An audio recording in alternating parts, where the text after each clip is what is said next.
Minister Gungubele to do the introductory remarks. Thank you, Minister. Over to you.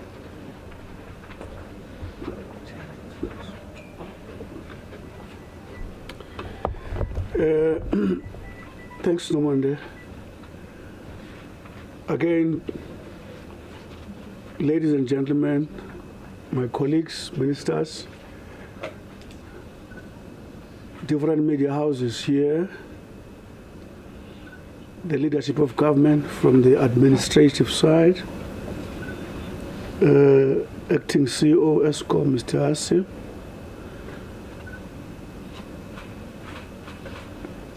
ladies and gentlemen, may I express my gratitude for your prompt response in order to have this conversation with us today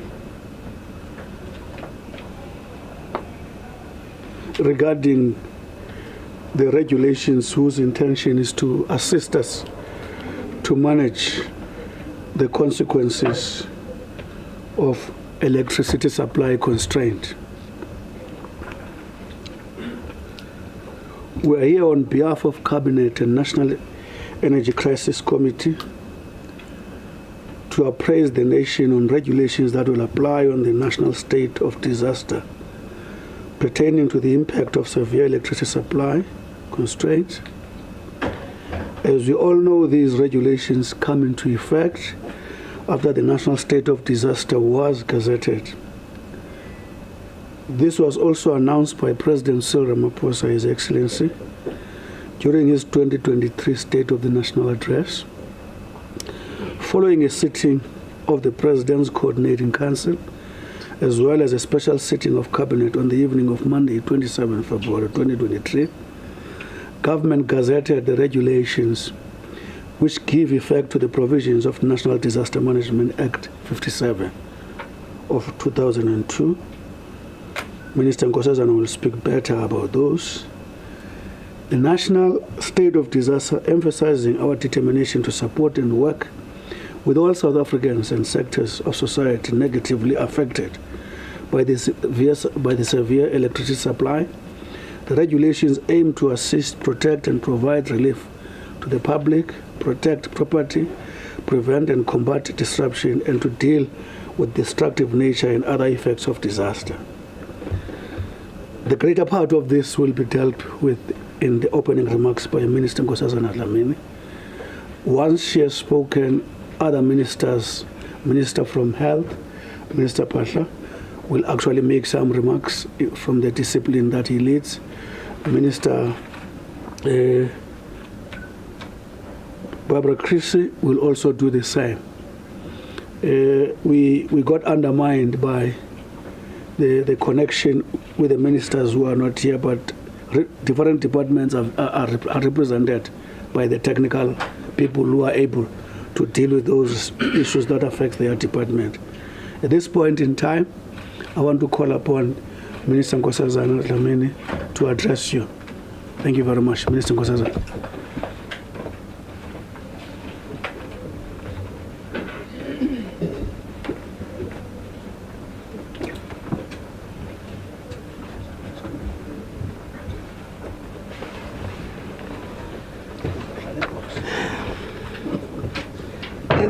Thank you very much, and good morning to all of you, particularly ladies and gentlemen of the media, the Fourth Estate, and all the ministers and the CEO on the panel.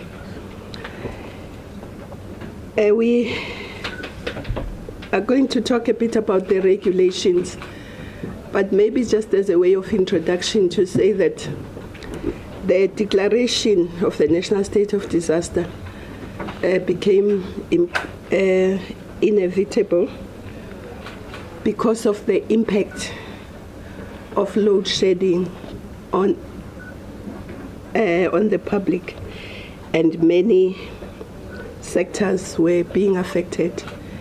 So as a way of trying to minimize the impact, we had to then declare.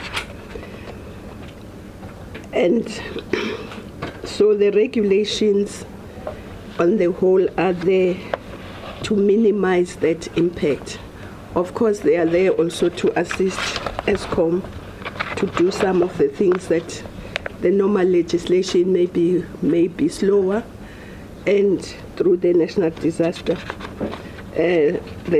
state of disaster regulations, they'll be able to do them faster.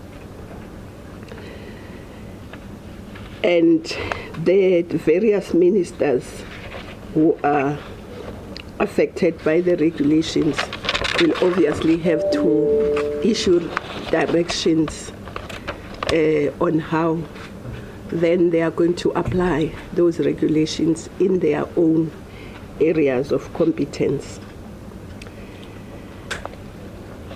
But I will just, because I'm sure you have the regulations, I will just emphasize a few areas. The areas I want to emphasize is obviously that the regulations are meant to minimize the impact of load shedding on the economy, on livelihoods, on people's health, on agriculture, security, education, health, water services, to name but a few. It's also meant to reduce and manage the impact of load shedding on the delivery and support of life-saving infrastructure. Also providing measures to enable the connectivity and provide measures for Eskom to improve their plant performance and the supply of electricity. And we also have certain responsibilities. One of those, as all the spheres of government, but also other institutions, is to ensure that we save electricity. So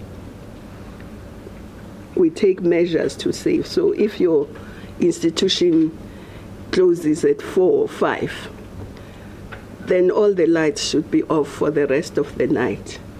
I'm just making that example because that will assist in saving and other measures that can be taken.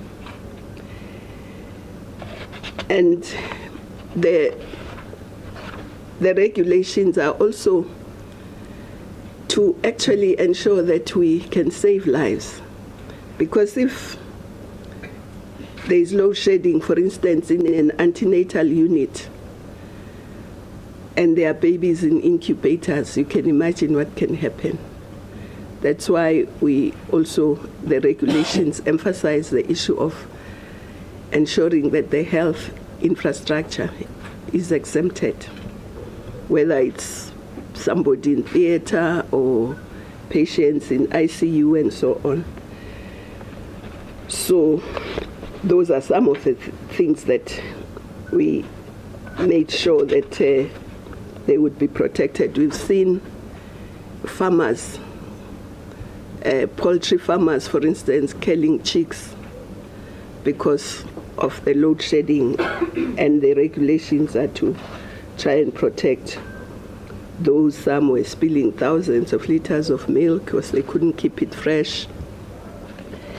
Small businesses, some have closed.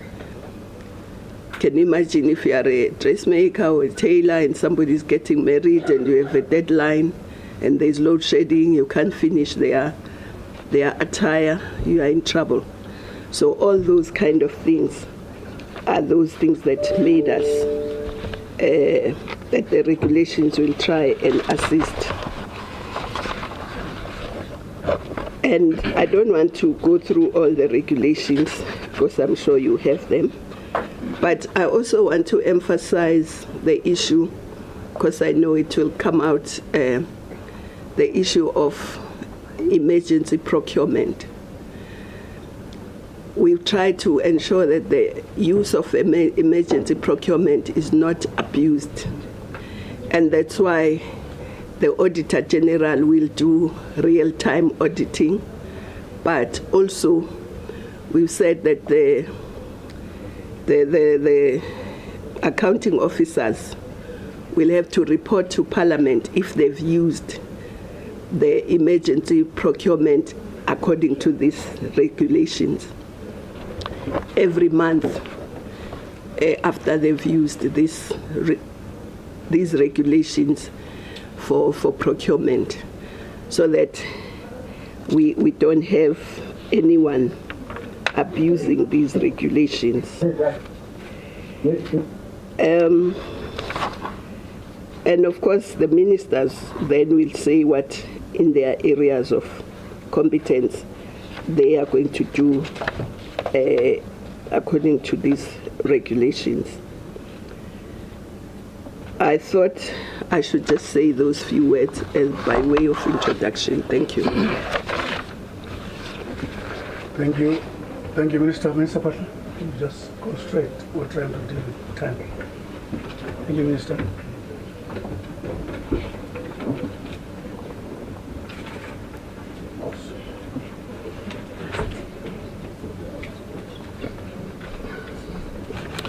Thank you very much, Chairperson. Good morning to my colleagues, led by the Minister in the Presidency, and good morning to everybody from the media.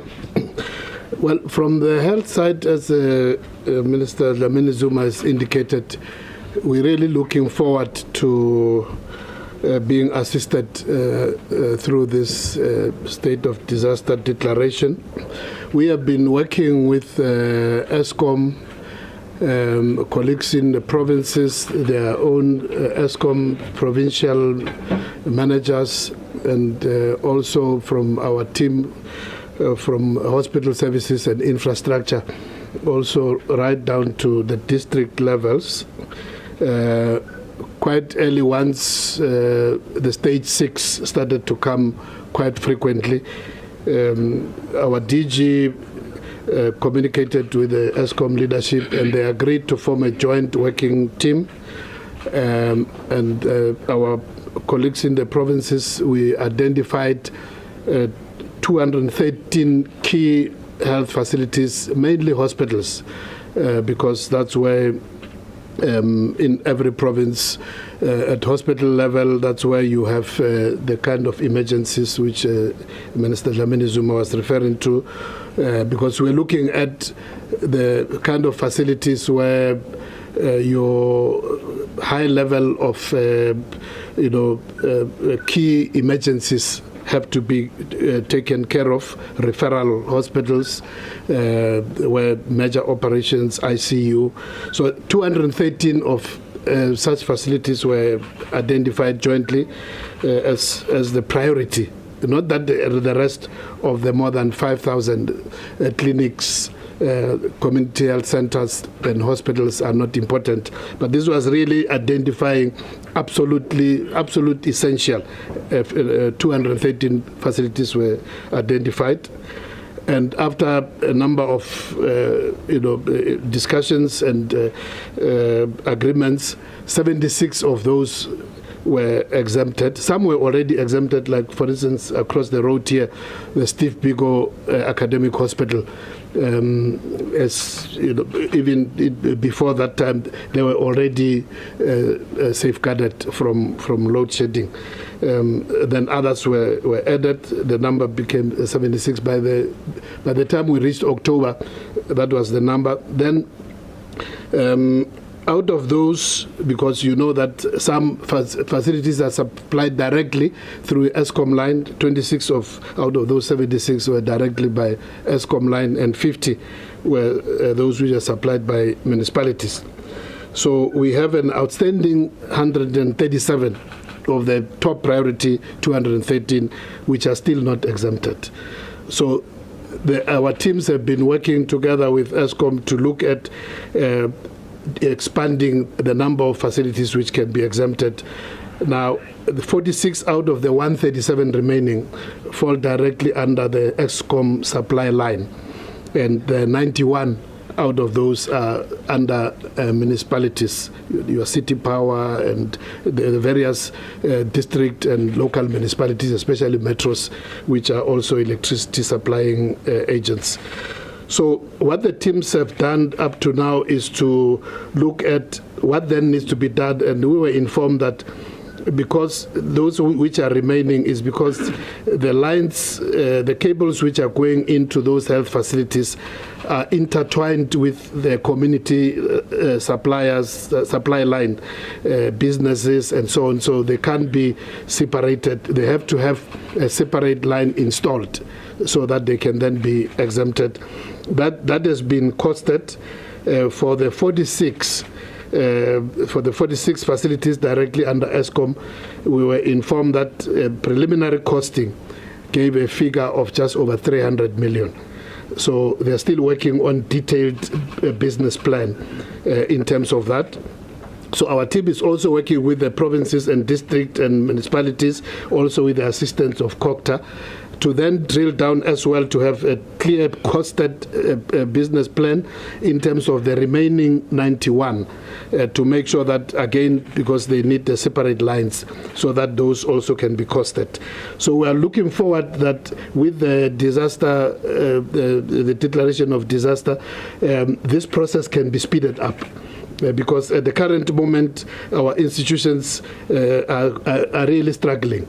The generators which are there in all our facilities, especially hospitals, are not meant to drive supply of electricity for prolonged hours. They are just meant for when there is a trip in the grid, and then they can be able to keep, the key essential services like your theaters, your ICU, and other key services in the hospital running. So we are hoping that with the disaster, all that process can be speeded up. We're also working with the CSIR on the alternative energy supply to back up the generators, also with solar panels, batteries, which can then be rolled out to even more facilities than the 213 which have been identified. So at this stage, our teams will be working under this process with Eskom and all the municipalities which are electricity suppliers to speed up the process of acquiring all these alternative lines which can exempt many of our health facilities. Thank you. Thank you very much, Minister Phaahla.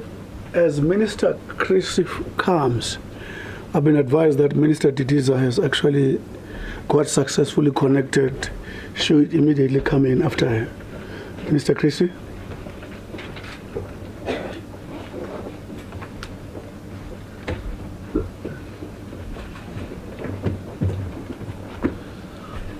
Thank you very much, and good morning to everybody.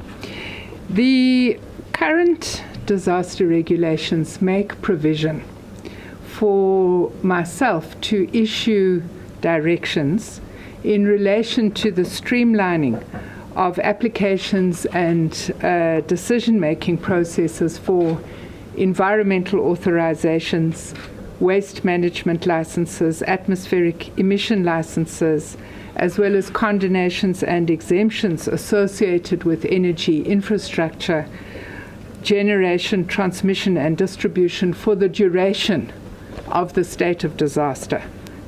And it also includes excluding upgrades, refurbishments, adjustments, and repairs of existing energy infrastructure and existing generation, transmission, and distribution facilities from the provisions of NEMA for the duration of the state of disaster. Now, what we are currently doing is that we are looking at developing directions that would enable expedited procedural requirements for requiring environmental authorization. So, for example, allowing a process to be followed that is similar to the current basic assessment process even for activities that may otherwise require the full scoping EIA process. Shorter periods between the submission of an application and the submission of reports for decision making. So I think that what we're saying is in our EIA section, we would put everything to do with the state of disaster to the front of the queue, ahead of other applications, so that it could be processed faster. And a shortened period, we're also examining a shortened period for public participation, for example, 14 days as opposed to the existing 30 days. Now, you would know that already if something is defined as a strategic infrastructure project, we can cut down the EIA process from 107 days to 57 days. So we're looking at how we could facilitate other environmental processes to be classified in these terms rather than needing the full 107-day process. Now, I think it's important to say that the regulations in themselves do not provide, the current regulations do not provide for exemptions from environmental law, and it's not our intention to start producing blanket exemptions from those provisions. I think what we recognize is that there may be certain instances where this is required, and on a case-by-case basis we would be advised by our legal practitioners how best to deal with that situation so that we shorten the prescribed timeframes for decision making.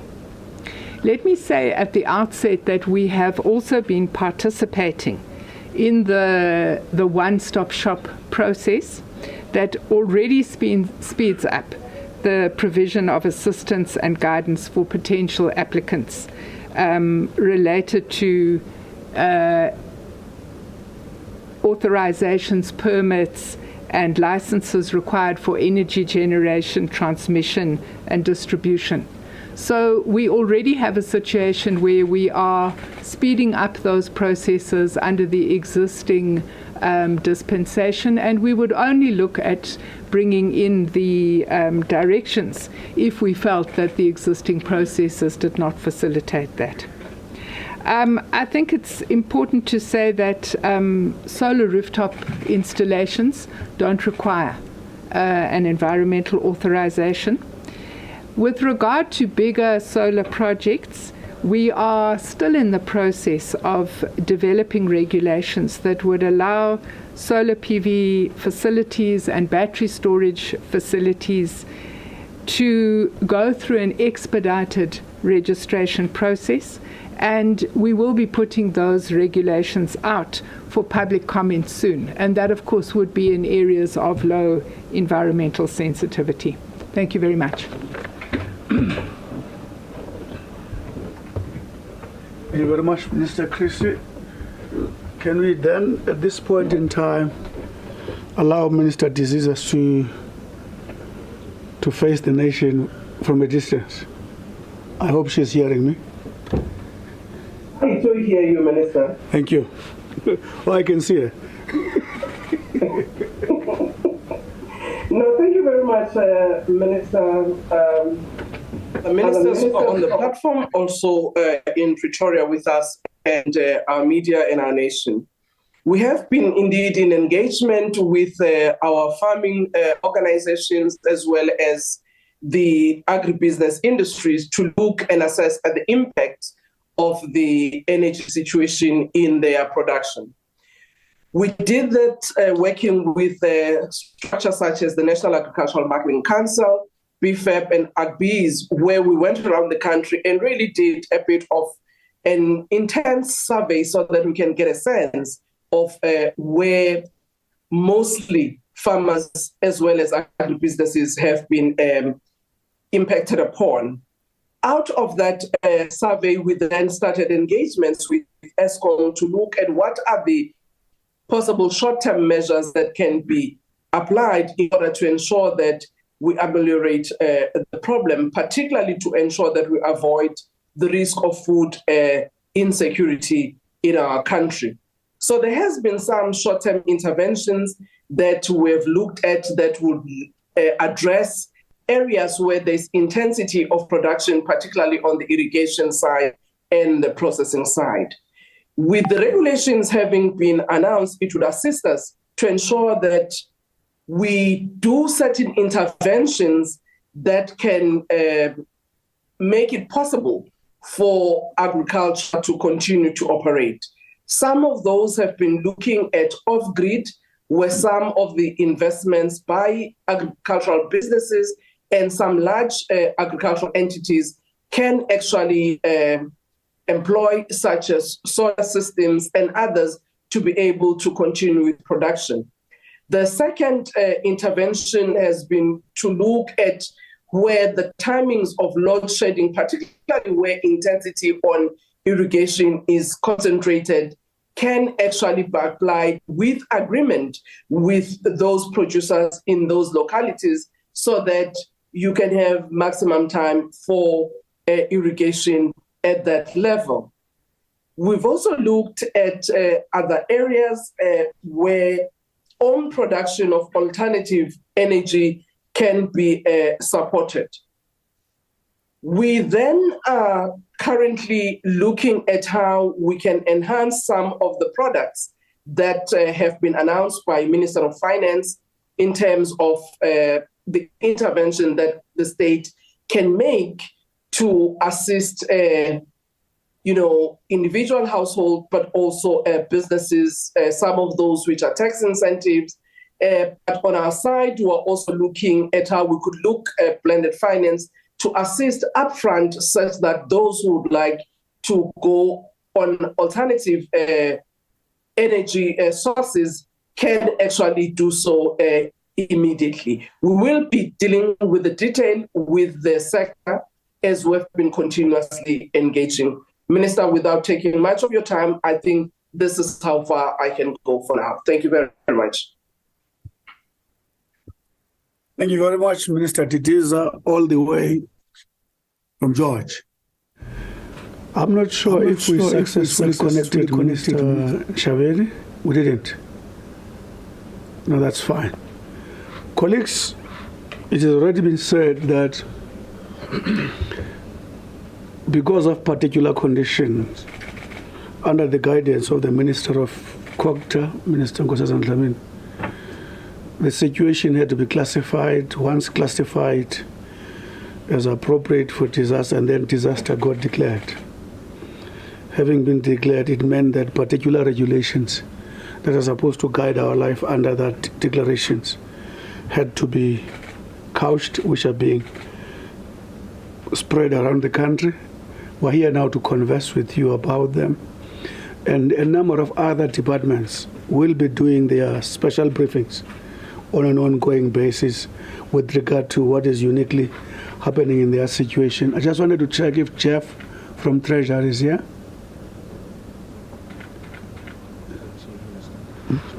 It's not here yet. Okay, fine. So what we're going to do now, you must get a seat. You can't stand there. We need you very much. Thanks, Jeff. So, colleagues, what we're going to do now is time for questions. We converse with you. As you know the rules. What I'm going to ask Nongeba to assist me in, and Nomonde, I don't see no one. You're hiding. You're wearing it. You're too dark where you are. To assist me on the list of questions that are supposed to be responded to. Right? We can start. We start with Zianda. We follow with Mangoba. Who is up there? Sikhofatso? Makula. Zianda. Wait a bit, Zianda. Zianda, Mangoba, Sikhofatso. Who else? For now, Zianda, shoot. Thank you very much. Thank you very much, Minister. It's Zianda Ngobo from Newsroom Africa. I'd like to direct this perhaps to you, Minister Gungubele, insofar as this opening statement that has been made by Minister Dlamini Zuma speaking about the lives that have been lost. But there's also, you know, when it comes to exempting, you know, certain facilities. However, there have also been lives that have been lost due to the crime that has taken place as a result of the load shedding. I mean, just by way of an example, just yesterday there was a report of a young vet who was killed because when he went out into the dark to try and check, you know, on criminals who were trying to steal his wife's wheels, they stabbed him to death. So that's just the type of life that has been lost as a result of this load shedding. So perhaps what interventions will government, if at all, be able to implement for such instances? Because the general sense about safety is one of the top agendas for citizens when it comes to this load shedding crisis. And then for you, Minister Dlamini Zuma, I see you preempted, of course, the issue of procurement, emergency procurement. But we've heard the story of real-time audits before. Even during the COVID-19 pandemic, that's what we were told, but there was still rampant looting and corruption. What are the lessons, practically speaking, that have been learned by the government when it comes to emergency procurement and the mechanisms that have been put in place to prevent any further stealing from the state coffers, the already stretched coffers? And then perhaps Minister of Health, are you able to quantify the number of lives that have been lost due to load shedding outside of, you know, health facilities? There's some people who rely on machines from their homes. Is the government actually taking the statistics of that? I mean, if you've declared a state of disaster, then also the way in which you record these deaths surely also should be different. Thank you. Thanks, Yanda and Manaba. Thank you, Ministers. Manaba. Thank you, Ministers. Good morning. It's Manaba from ANC. The first question I just wanted to direct possibly to the Minister of Health, just in terms of you know, the timelines that we're looking into. We know that you've identified about 200 facilities that will be exempted, but in terms of the timelines to actually get those that have not been exempted, what sort of timelines are you looking at? What are you hoping for in terms of trying to ensure that those are exempted? And just another question perhaps to the Minister of Cooperative Governance. Are these the only institutions that are exempted at this current stage, or are we looking at other institutions and other possibly you know, infrastructure that will also be exempted from this? Just clarity on that as well. Thank you very much, Manaba. Tsukufato. Makola from the Joburg Post. So I think my first question definitely has to go to the Minister of Corporate Governance and Traditional Affairs. I think it's more a follow-up question on my colleague from Newsroom. In terms of, you know, some of the things that were experienced in the previous state of disaster, specifically COVID-19, I know she spoke about emergency procurement, but what other, you know, instances have you learned from specifically, like besides the emergency procurement, also like the extending of a national state of disaster? What have you learned from that, and what will be taken forward specifically in the management of this national state of disaster? And then I think my second question would have to go to Minister Gungubele.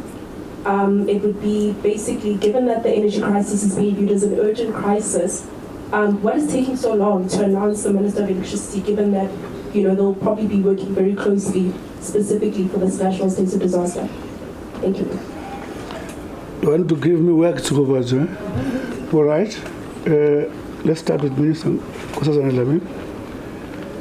Or maybe let's start with Minister Phaahla. And then we'll follow Minister Chrissy.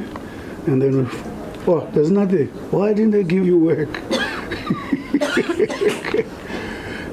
ESCOM is here. I'm not sure if there are questions that are directed to them. Okay, then we'll call them to deal with that.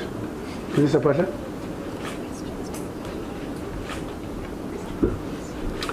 Thank you very much.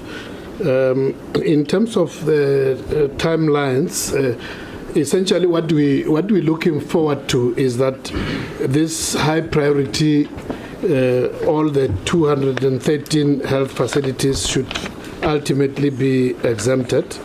As I've indicated, we're running short now of 137 which still have to be exempted. And beyond this, of course, once the process is unlocked, we would also be looking, as I've said, this is really top priority facilities. There are still others, essentially all your health facilities which handle emergency services by right needs to be exempted.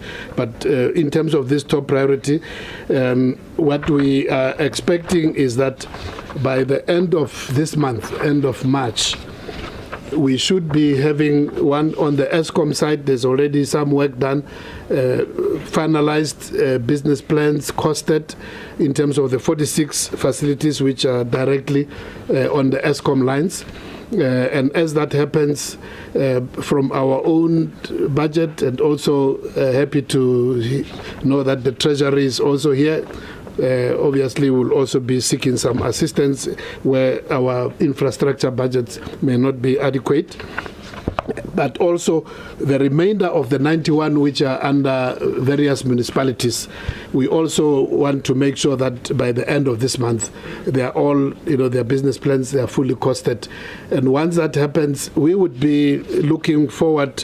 Of course, you can't preempt when you still have to get the details of, the scope of work, which then would need to be done, the procurement of those cables, how long will it take, but the shortest possible time. We would be pleased if at the latest by June, hopefully. I'm speaking just in terms of a wish, not knowing that scope of work, the procurement of the kind of the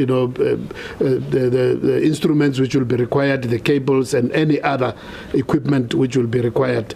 But we will be ready by the end of this month with the full costing and business plan, and hopefully they can then be funded, so that at least we'll be looking forward to at least by June, hopefully the whole of the 213 under the advantage of these emergency conditions, that we can be able to secure them. Thank you. Thank you very much, Mr. Phaahla. Minister Nkosazana Dlamini Zuma.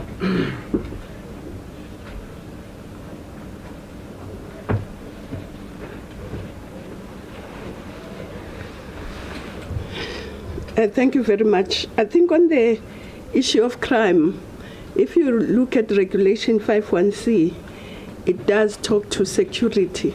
And so it's up to the minister to then make sure that there are directions that speak to that.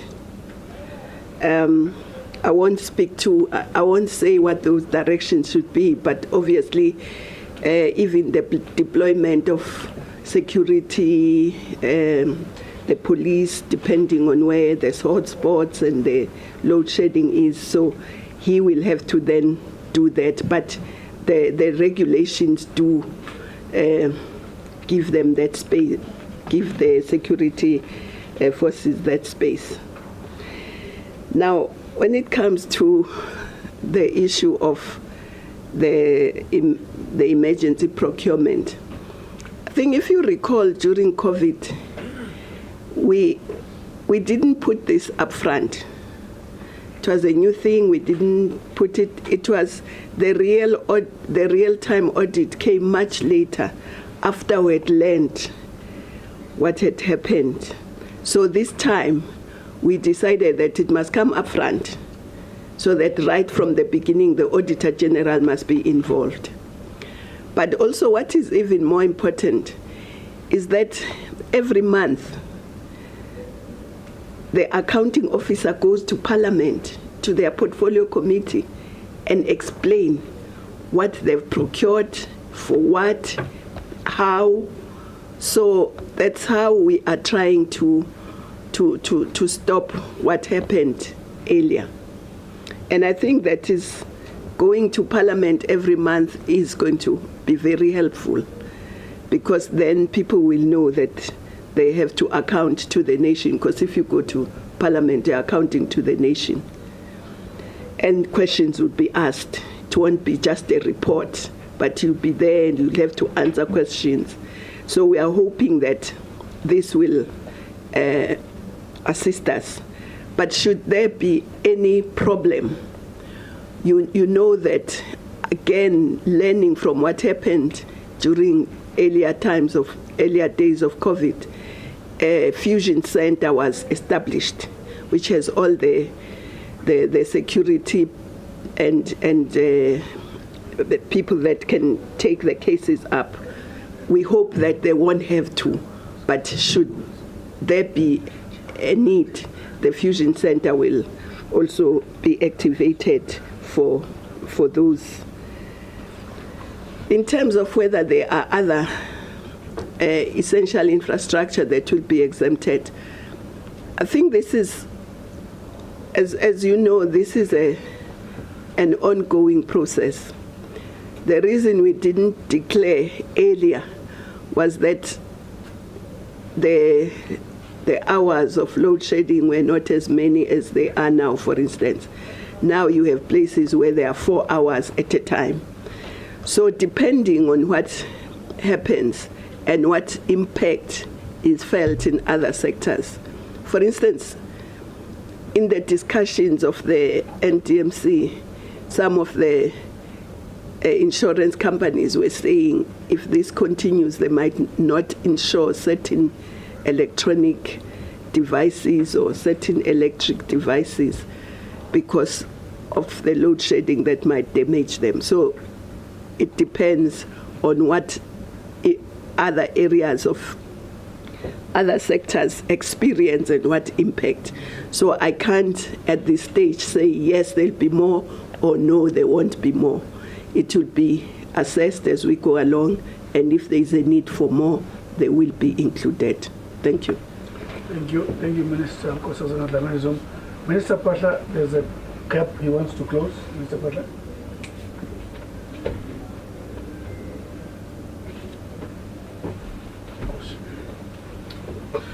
No, thanks, Minister. I didn't want Zianda to think I'm avoiding her question. Just missed it about the lives lost. I'm sure she couched it carefully, being aware, hope that so far in terms of the reports we have received in the health facilities, there has not been a very direct link between deaths in facility, whether theaters, ICUs, which could be linked directly to the breakdown of electricity. And I think this is essentially because that's far, despite the high levels of load shedding, most of our facilities, their generators have kicked in immediately, and so far we have not had any report of catastrophic failure of generators. But her question was also outside facilities, because there are people who are on various machines, some of them in terms of oxygen supply, some maybe also in terms of dialysis, and there are all those kind of facilities which people depend on. Unfortunately, in terms of that, from our own reports, it's very difficult to get that unless people come forward, those who are dependent on those kind of support machines. So far, we haven't had people who have come forward and reported. But if and when that does happen, we will be able to communicate that. But fortunately, at this stage, we don't have any reports from people who are depending on this kind of facilities out in their homes. Thank you. Thank you very much. Colleagues, you'll know that regulations are trying to assist the declaration, that if there's a energy policy, how do you adapt it to the circumstances? If there's procurement, how do you adapt it to circumstances? Can go on and on and on. How do you adapt everything? We're not suspending laws, but we're adapting them to deal with the situation that we're confronted. Even what Zianda has raised, the regulations will guide us issue by issue on how we deal with that, as we are going to be properly legally advised. When is the Minister of Electricity? Very soon. Very soon. Very soon. Very soon. Very soon. I thought I wanted to speak about the issue of AG. And I think this question, Minister Nkosazana Dlamini, keeps on coming. To me, it's like, you know, remember for some time we're struggling to create net jobs. It's always negative. Remember, there's always job losses, jobs gained, and then we're always getting a negative results. So every time we ask this question, the results were negative. But for the entire last year, the results were positive. That's why we're able to create 1.6 million jobs. But every time you meet people, says, when are you going to start creating jobs? Because they ask the question in terms of 2021. Here, AG worked during COVID, real time. And there were gaps they realized that time. When we went to KZN, Zianda, KZN, Northwest, and Eastern Cape, AG came in there. Based on our records, we're not saying there's nothing. Based on our records, taking into account the huge amount of money that were spent there, we are yet to be told of a scandal. We're not saying it's not there, but different completely from what happened during COVID-19. In other words, the AG's role does what we call work real time, because they were able to show what are the gaps during COVID-19. Thank you very much. Further questions? Maybe online? Anything online? You've got stamina, and we'll come to you before line. Let's check what is online first, and then you will be the first before the line. Do we have anything online, Ngama? Yes. Yes, we do, Minister.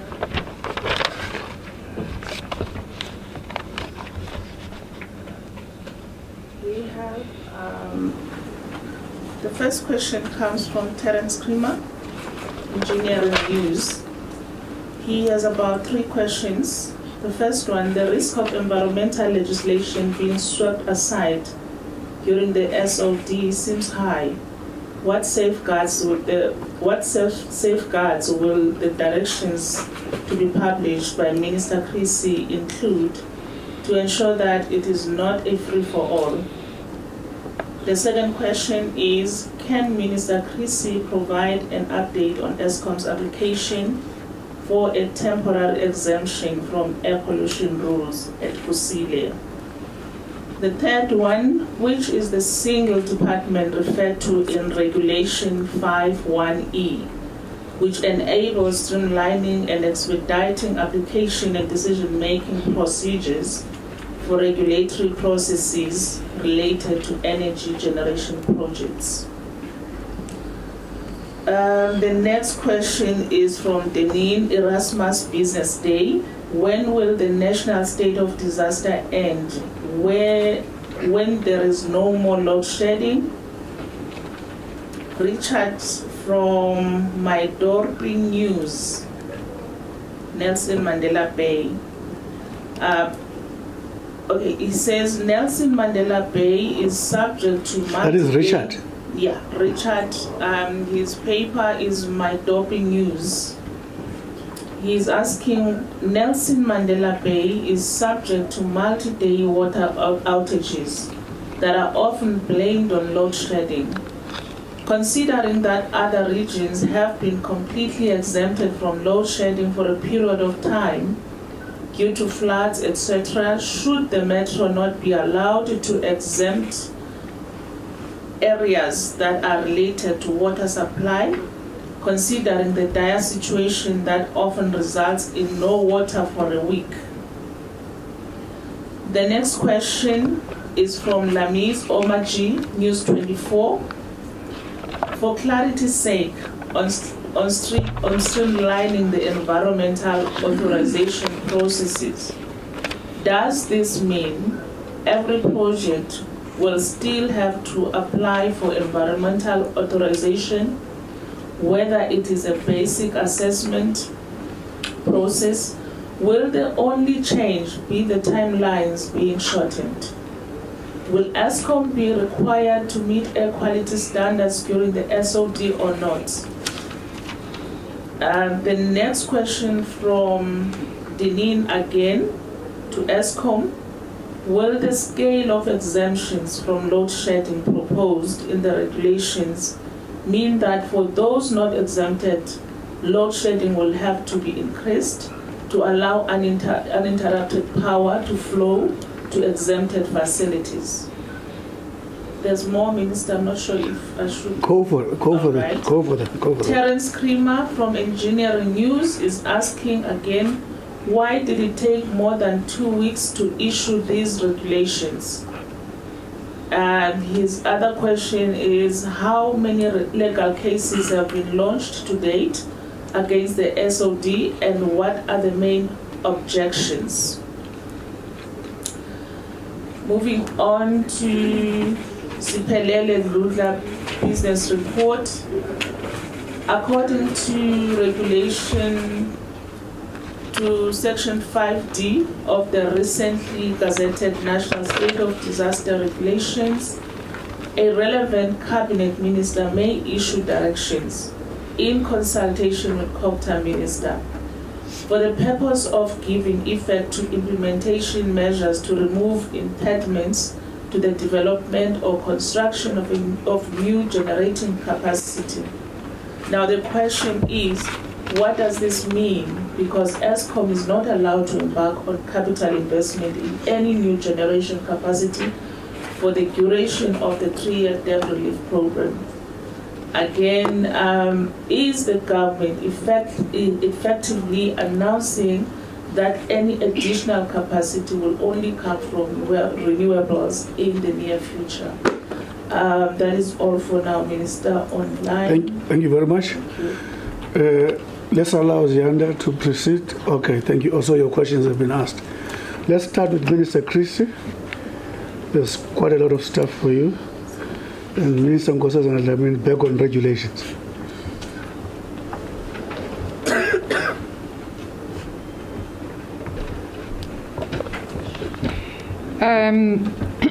Thank you very much. I think one would want to start with the question that has come both from Terence and from Lamise on whether or not the implications of these regulations are that all environmental law will be swept aside. And I think the answer is no. First of all, one of the safeguards that is clearly built in here relates to the question of the duration of the state of disaster. So I think that's an important safeguard. The second issue is that our primary approach at the moment, and remember we don't have before us at the moment any request for exemption from anything. But our primary approach at the moment, because NEMA is very specific, and because we also have a situation where Section 24 of the Constitution guarantees certain environmental rights, our approach at the moment is to look at how we can expedite decision making. We found in the work that we had done prior to the state of disaster that this was an effective way of ensuring that we could get environmental applications, licenses, permissions, and so on. We found that that was an effective mechanism. And I think that at the moment, the law applies specifically to the strategic infrastructure projects.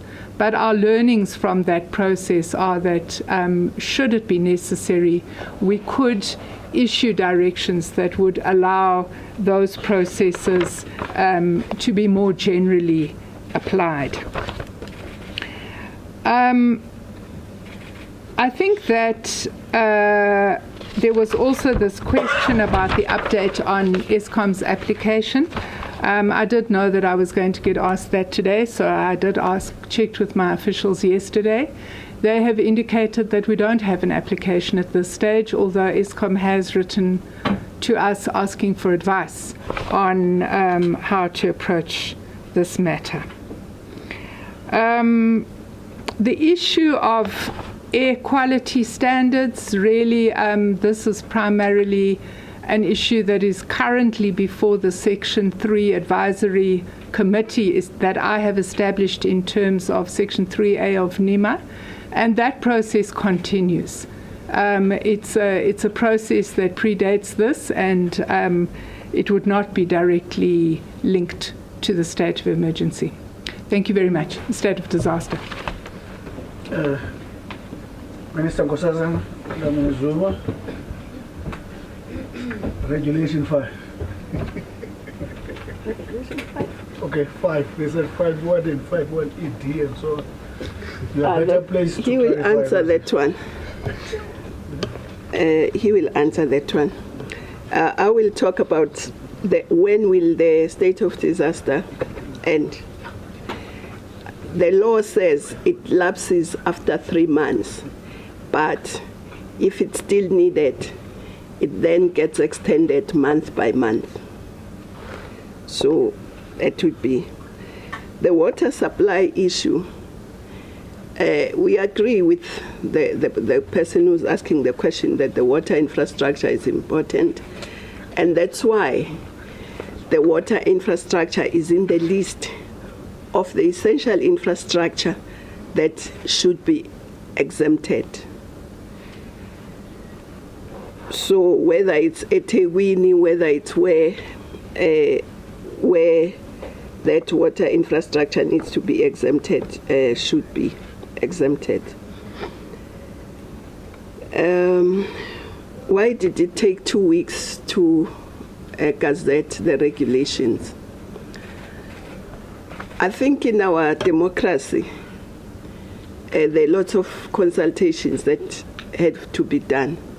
Of course, the technical teams had to, from different departments, including ESCOM, had to meet and agree on which direction to take. And the ministers also concerned had to meet and eventually agree which way to go.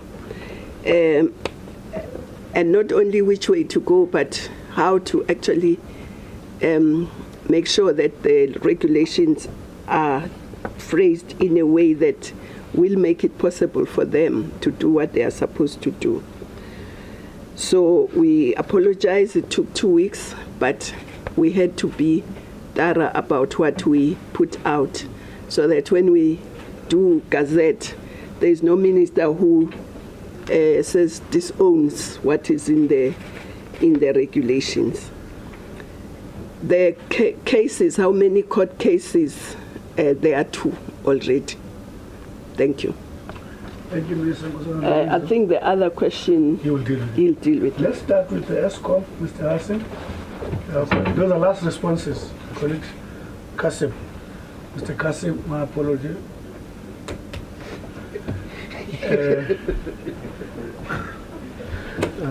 Thank you, Minister. The questions for ESCOM. The first one relates to when we exempt certain areas like hospitals, does it mean other customers are going to pay more, have more load shedding? I think first and foremost, the objective is to reduce the load shedding. Ultimately, we want the stages of load shedding to come down. Ideally, preference would be not to increase the hours of load shedding to the rest of the customer base. But in doing so, the system operator will do it in a technical manner to protect the grid. But let's not forget the objective why we're here. I think the second question to Minister Creasy, ESCOM's board has approved the application. We're just in the process of submitting that, and that should get to the Minister's office by today in terms of the Kusile application on the 3 stacks. The last question was relating to capital expenditure based on Minister of Finance's debt relief. I think first and foremost, even before I talk about the capital expenditure, that decision by the Minister of Finance that ESCOM doesn't have to borrow for the next 3 years. Importantly, it allows ESCOM now to release CapEx funds 3 years in advance, not only for generation, but for transmission and distribution, which means the long lead spares that Thomas Conradi in generation needs to procure, the resources that he needs to ensure that he delivers on fulfilling the actual outage requirements, plus the flexibility that we now have on procurement within the governance rules. There should be no excuses from an Eskom perspective and a generation perspective why we cannot see load shedding starting to be reduced going forward. We must not accept stage 6. We need these stages to come down. So thank you, Minister. Those are my responses. Thanks, Caleb. I chose to use your first name now when you speak like that. Rudy? Thank you, Minister. Perhaps just building on Caleb's point, because as you've known, the changes that we've made around new generation capacity, particularly through the IRP, is that Eskom is not the only entity responsible for the build of new generation capacity. We have the ability to procure new generation through IPPs. We've also changed Schedule 2, as you remember, in relation to,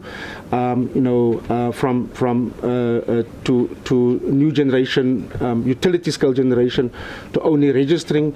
So it's important to understand this doesn't necessarily mean new build by Eskom, but the ability for Eskom to be able to procure additional generation, and I think that's quite important. On the Section 5(1)(e), Minister Dlamini Zuma had just asked me to respond to that. That's precisely what Minister Creasy was referring to in relation to the formation of the one-stop shop specifically for energy. That one-stop shop is currently being formed at the Department of Trade and Industry and Competition, where there's an existing one-stop shop for registration of businesses. We're piggybacked on that structure and on that institution. So the reporting ministry would be the Ministry for DTIC. We're in the process of finalizing all the necessary requirements for the establishment of that, including alignment with departments, having systems in place, and ensuring that we have an agreement across the entire system of institutions, entities, and governments that are required to provide permitting, authorizations, and requirements for registration. And I think that's important. So it relates to that specific area that as soon as we set up formally the one-stop shop, we will launch it, and will allow for a smoother process for energy applications to be processed through one entry point with a back-end system to ensure a streamlined and quicker process for approvals, so that, of course, we can get as quickly as possible to construction and have those megawatts dispatched onto the grid. Thank you, Minister. Thank you very much. Those were, before I call them last responses, I'm sure you must feel good when the acting CEO says you must reject stage 6, because they do execution. When you hear Eskom says, we appreciate the space given to us to get new capabilities we didn't have. When it comes from them, it must give inspiration. And what Rudy was simply doing, thanks a lot, Caleb, for that. What Rudy was just doing now is just to say, as we open different ways towards the grid of energies from various corners, he is dealing with, when he talk about one-stop shop, how we deal with the potholes on the freeway to the grid. So he is doing a progress report on that. Colleagues, thank you very much. Again, we thank you for that response. Thank you, ministers, for the support. Thank you, managers, DGs, doctors. Well, I don't know how to tell you how many doctors we have here today. And they were not really given job. I thought there was a doctor's job. Thank you very much, colleagues, as usual. Thank you very much, and we end at this point. Thank you. Thank you.